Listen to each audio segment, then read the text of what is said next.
Well, the definition is the degree or rate at which a substance is absorbed by the body's circulatory system, the systematic circulation. So that's basically the bloodstream.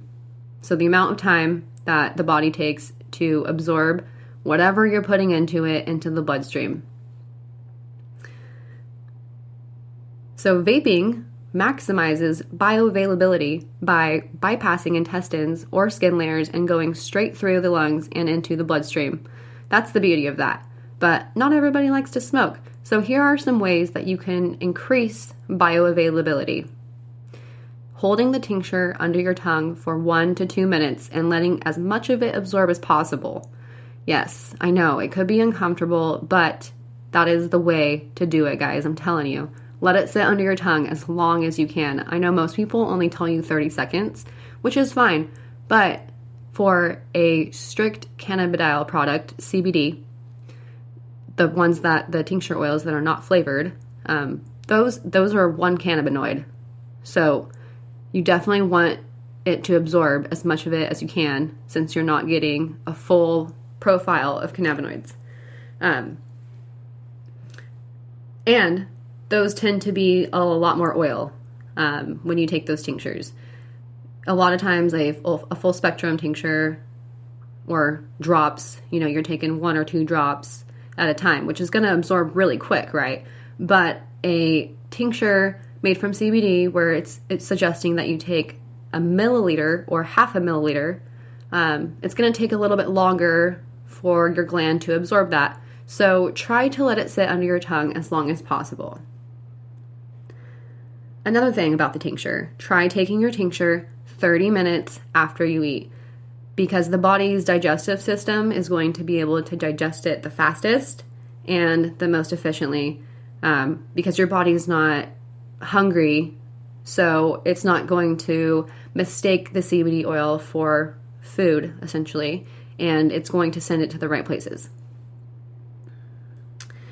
Now, pills. Research has shown that pills can have a longer lasting effect because the body digests them after it makes it through the intestines, so it's a slower release. So that could increase your bioavailability if you're taking it for chronic pain or inflammation inside the body. You're going to get a little bit of a delay in its benefits, but over time you'll have a longer lasting pain relief period. Next, applying CBD topically to the areas that have discomfort, but as well as places with large pores, such as the bottoms of our feet or armpits. And so what I mean by that is if you have a sore bicep, applying the CBD to your bicep is going to be the most effective way to give pain relief to your bicep.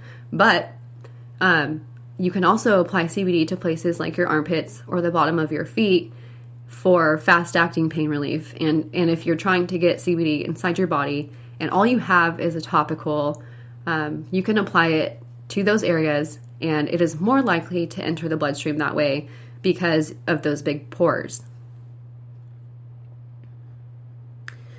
Now, lastly, this is something that my company Quartz does not offer yet, but water-soluble CBD. A lot of companies have water-soluble CBD that they use, and so you can mix these in your drinks, and you can mix them pretty much with anything, and necessarily don't have to hold it under your tongue. So some positives and negatives to water-soluble CBD. Okay, so water-soluble CBD, that's a tongue twister, is basically a really small molecule.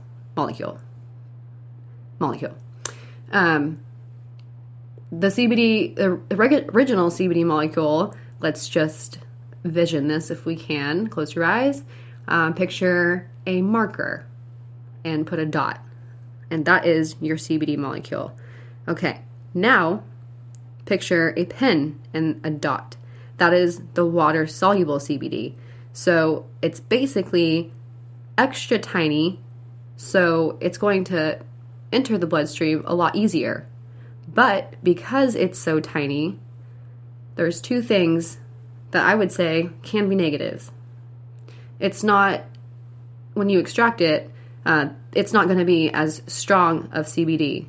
For example, CBD isolates come in 99%.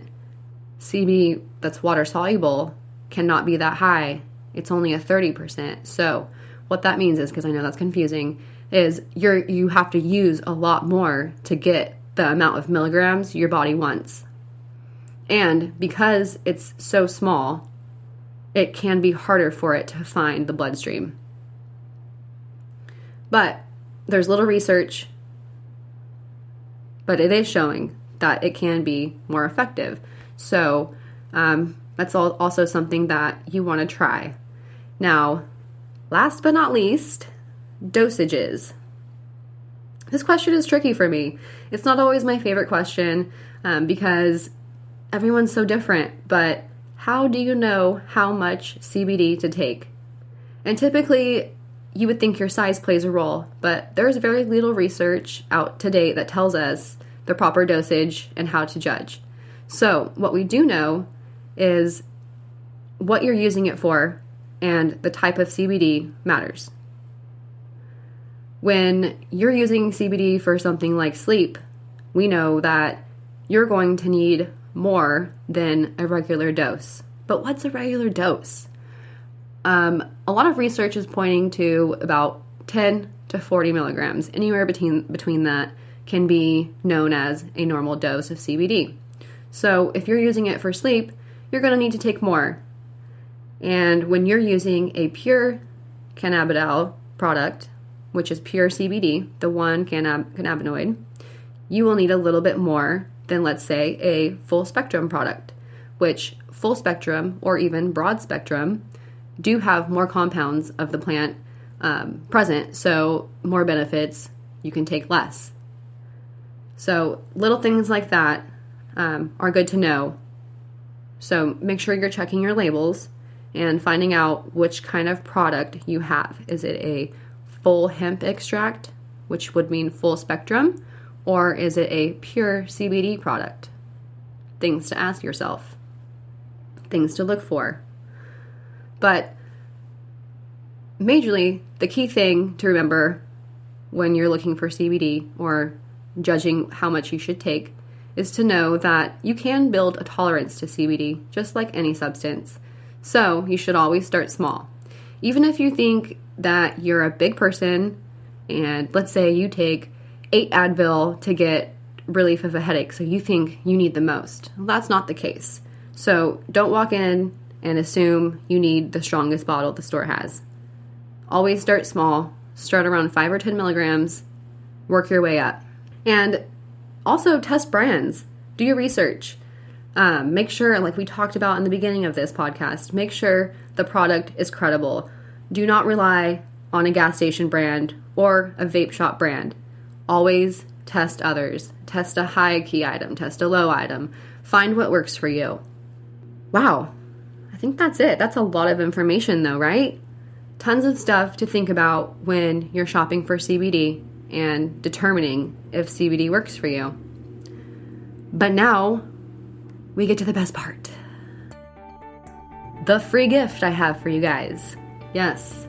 So if you're one of the people who has maybe tried CBD and it didn't work for you, maybe you did use it for a long time and it didn't work. Maybe you only used it once. Maybe you only used it for a few days.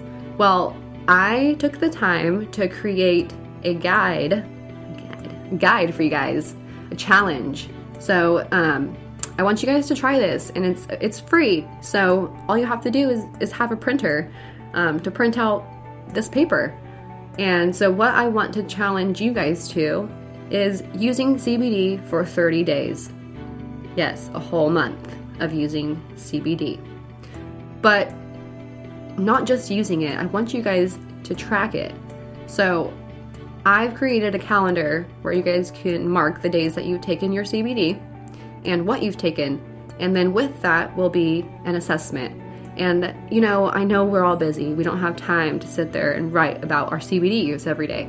So this is just a real quick check-in, self-check every 5 days for you to assess the body, assess the CBD, ask yourself questions like, Are you feeling any differences?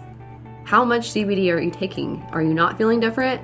Do you need to take CBD more often throughout the day? Or do you need to take more CBD? Do you need a bigger dosage? So these are the questions that it's going to ask you every 5 days so that you can make sure you're assessing yourself, the CBD you're using, and basically just ensuring that the product you're using is right for you and that the product will work for the condition you need it for.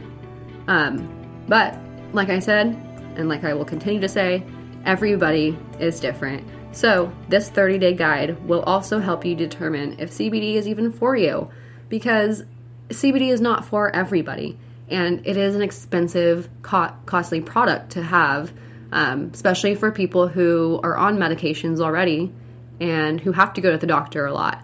So we know it's expensive, and we're just so unsure if it's going to work for us due to the lack of research. So here is your own personal research study. Try it. I definitely suggest at least taking a look at it. And even if you don't want to complete my guide, doing some form of log so you can find out if CBD works for you and stop wasting money if it doesn't. The cool thing about this guide is you can use it for any CBD product that you may already have. You don't have to use my product. You don't have to use a Quartz Trading Co. product. This guide will help you determine if the product you have or any product you're curious about will work for you. And if you don't have any CBD, I am offering you a 35% off your order for this guide. So the way to get the code to save 35% off your entire order on quartztradingco.com is to email that cbdgirlpodcast@gmail.com. That's the only way to get the code. So email me, tell me you want to do the challenge, or even find me on Instagram, that CBDgirl_. DM me, let me know you want to do the CBD challenge, and I will send you everything you need to participate, and I hope you do. Okay, so I'm going to recap this episode with some do's and don'ts. I like to end the episode with some quick do's and don'ts that I think pertain to the episode, basically. So do try CBD, but do use it appropriately for the condition you need it for. So if you are using CBD, again, for anxiety, a topical product will probably not help you. So think about that. Do a log and listen to your body. Do not try it once and expect it to work the first time. Do not try just one product, nor trust the cheap CBD products. Do not use hemp oil expecting results from CBD. It's not the same. Do your own experiments. Yes, your own experiments. If you're unsure if CBD is working for you, and this is big, guys, if you're unsure if it worked for you, this is one thing you can do. Stop using it. Yeah, I know. Weird, but stop. Don't take it for a few days. Then check yourself. Are the conditions back? Are the symptoms back? Whatever it is your anxiety back? Like I said, it's not like a Western medicine, so often it's so subtle that people will just notice the absence of fill in the blank anxiety, the absence of the back pain, or increased activity levels, simple as, hey, I couldn't bend over to pick up a penny, but since I've taken that CBD, I'm bending over, and I didn't even realize I was bending over. Things like that we don't notice we're able to do with comfort, because, it's not mind altering like a lot of pain medications unfortunately are, and two, it's not so strong to where it's numbing our body. It's going to make sure all of the functions in our body are working, not just one, and that's why it promotes homeostasis. So yeah, that is the gist of it, guys. I hope that this information helps you determine how to use CBD, and just making sure you're not wasting your time using product after product after product and not seeing any benefit or result. So if you have any questions, or if you want to check this guide out, which I highly suggest you do, please email me. I will also have a link in the show notes for you guys to check out.